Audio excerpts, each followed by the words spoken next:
welcome back to the Gridiron Expert.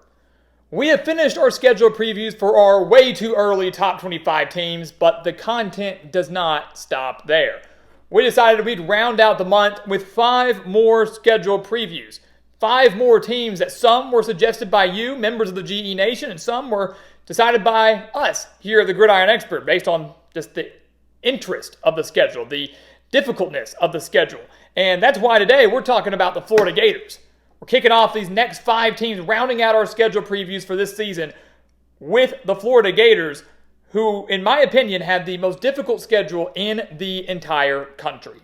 Florida could be in for another rough season in 2024, and it could spell the end of the Billy Napier era. So welcome back to the Gridiron Expert, guys. We're so glad you could join us today. As always, please continue to like, comment, subscribe, share our videos, and check out everything down in the description below, including our website, thegridironexpert.com. Tons of exclusive content over there. You do not want to miss out on it, guys, because we're going to have content from now all the way through the season. The season never ends here at our channel, as you know. So make sure to subscribe, hit that notification button, check out our website, check out our mailing address to send us some of your team's gear to be represented in every Gridiron Expert video and everything else that we have to offer you guys, because this is going to be your home for college football. So you dive into Florida a little bit, guys. Billy Napier is already on the hot seat. He's 11-14 in 2 seasons with the Gators. 6-7 in his first year, lost the bowl game to Oregon State, and then 5-7 last year, including a 5-game losing stretch to end the year. You know, it's hard to believe the Gators were 5-2. They were looking good, and they finished 5-7. And I know he's recruited well. I know Florida has added a lot of talent, not just the transfer portal, but also on just the basic high school recruiting trail. He's doing a great job in that aspect. But that doesn't mean anything if you can't rack up wins. And by year 3, if you can't rack up some wins, well, he's probably going to be out of Gainesville, and rightfully so. The problem is, you look at Florida's schedule, it is, as we mentioned, probably the most difficult in the entire country. The Gators play 11 Power 5 opponents. So unlike many other teams across the country that load up on some cupcake teams, whether it's in the FCS or the Group of 5, Florida's not doing that, right? Their easiest game is Samford in week 2. That's the only game on the schedule that you can probably look at and feel very confident that Florida's going to win. Everything else is no surefire victory. And there's no surefire victory ever in college football, but you get what we're saying here. 11 Power 5 teams.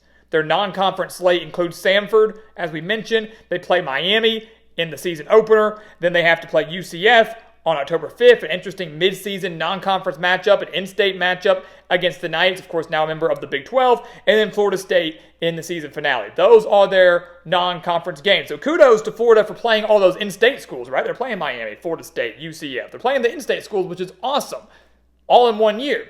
And then you have to factor in life in the SEC, which is extremely difficult, especially now with the addition of Oklahoma and Texas. So you break down this schedule, guys, for the Gators.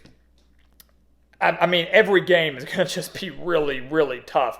I think if you are Florida, you've got that bye week at the end of September after playing 4 games. I think you're going to be banking on probably a 3-1 start. I think anything less than that would be very concerning and very disappointing. I think the Gators are probably going to be favored. They're going to beat Samford. I think we can pretty confidently say that. They're probably going to be favored against Mississippi State, even though it's on the road, and maybe Miami. Maybe even A&M, although the Aggies are shaping up to have a pretty solid squad this year in year 1 under Mike Elko. Having home field advantage is going to be key. So I think if you're Florida, 3-1 needs to be what happens before the bye week. Or 4-0. 3-1 or 4-0.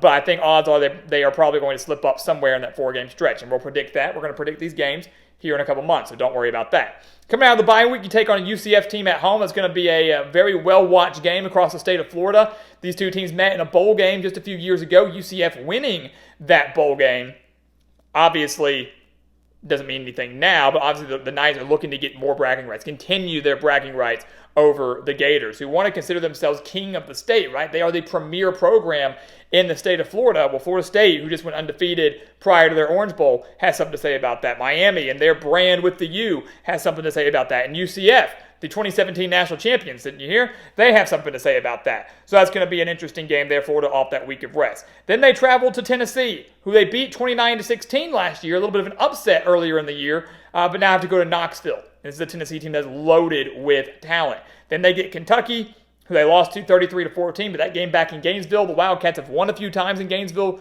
recently, as we know, but obviously not a place that's been very kind to them.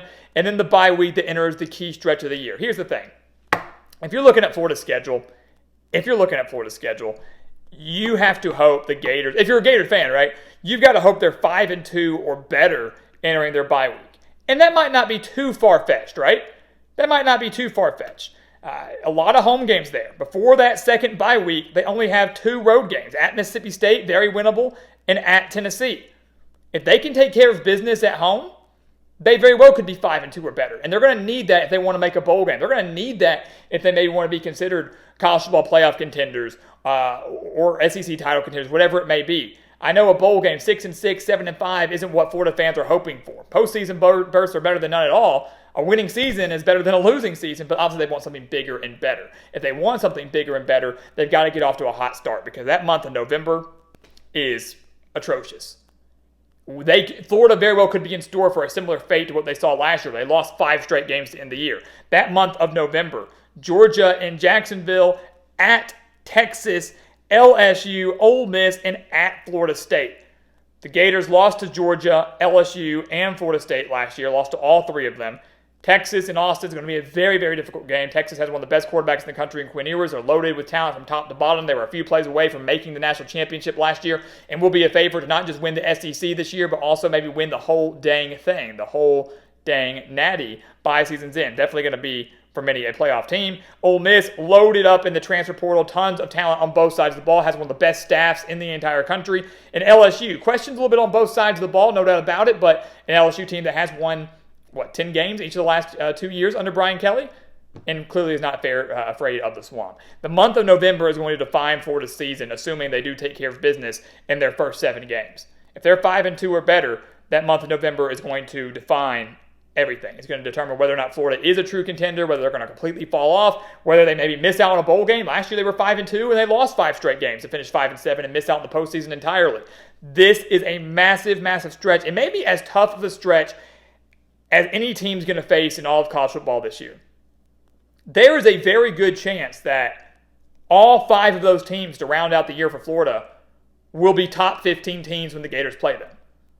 There's a very good chance that they could be playing back-to-back top 5 teams in Georgia and Texas. Maybe LSU and Ole Miss are in the top 10 by the time they play each other. We don't know. But based on preseason expectations, I would expect all 5 of those teams to be ranked within the top 15. Maybe the majority ranked within the top 10 when Florida has to play them. And that's just crazy. That's unheard of to play that many good teams consecutively. I know that's life in the SEC, and I don't think any Florida fans are going to sit there and complain about it necessarily, but it might not translate to wins. This is a bad, bad hand that Florida has been dealt. 11 Power 5 teams on one schedule. That is unheard of. That is insanely difficult. That does not happen this day and age in college football. It just doesn't. And yet here we are. That's exactly what the Gators have to face. Napier is 11-14 in 2 years with the Gators. If he has another subpar year, a losing season, he is gone. A 6-6, 7-5 season, he might still be gone. To me, that would be considered an accomplishment with how difficult the schedule is going to be. But obviously, that will not meet the expectations in Gainesville. This is a team that expects, and a program that expects to contend for titles. Right now, Napier hasn't done that, and I'm afraid to say they might not be doing that in 2024. But leave your thoughts down in the comments below. Florida faces one of the toughest schedules, if not the toughest schedule in the entire country. How will they fare with this slate? We'll predict them here in a few months, but leave your initial comments and predictions down in the comments below, and let's get ready for what will be a very, very interesting season down in Gainesville. So guys, as always, thank you so much for watching us here at the Gridiron Expert on YouTube. Make sure to continue to like, comment, subscribe, share our videos, and of course, check out everything down in the description below, including our website, thegridironexpert.com, our mailing address to send us some of your team's gear, get some Florida representation up here in the background, be on display all year long. We want you to take advantage of it. We want you to become a member of our GE Nation, so make sure to subscribe and check it all out. And once again, guys, as always, thank you so much for watching, and we'll see you next time right here on the Gridiron Expert. Yeah.